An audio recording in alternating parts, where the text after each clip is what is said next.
Good morning সবাইকে। তোমরা সবাই কেমন আছো? আশা করি ভালো আছো। তো কালকে রাত্রেবেলায় ঝড় হয়েছে।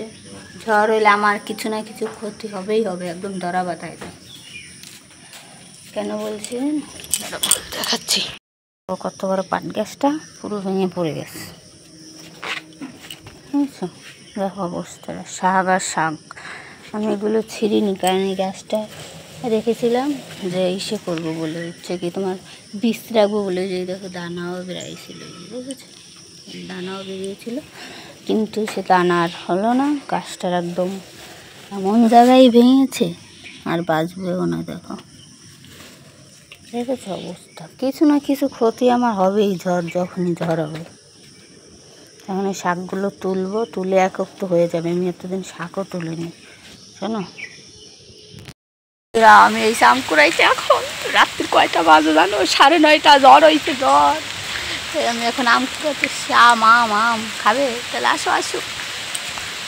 আমার বডে নিয়ে এসছি, আমার এইখানে দাঁড়াইতে সারা বডে দৌড় দিচ্ছি ফুটুস করে, শুনছো? জ্বরে আম কুড়াতে আমার যে কি আনন্দ লাগে, সত্যি লাগে।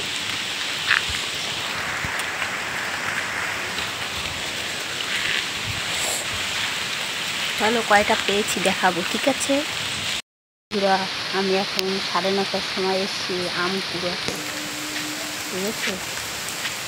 বাড়ির পাশে একটা আম গাছ আছে, লোকের আসামের, কেউ নিতে আসবে না এখন, তাই আমি এখন কুড়িয়ে নিয়ে যাই, নয়তো সকালবেলা আর পাবো না। তাই এখন এসে আম কুড়াতে। চলো কয়টা পেয়েছি দেখাবো। বন্ধুরা এই দেখো, আমাদের বাড়িতে এখন কারেন্ট নেই, তাই ভিডিওটা কেমন হচ্ছে দেখেছো? তো এই দেখো আমি আম পেয়েছি। আম দেখো কি আনন্দ হচ্ছে আমার, হেভি লাগছে গো। আমার আম কুড়াতে দারুণ লাগে। আর এদিকে দেখো মেয়ের প্যান্টটা পরে বালিতে কি অবস্থা, কালকে ধুতে হবে। যাই হোক, দেখো আম। কে কে আম কুড়িয়েছো ঝড়ে কমেন্ট করে যাবে কিন্তু, বলে দিয়েছো।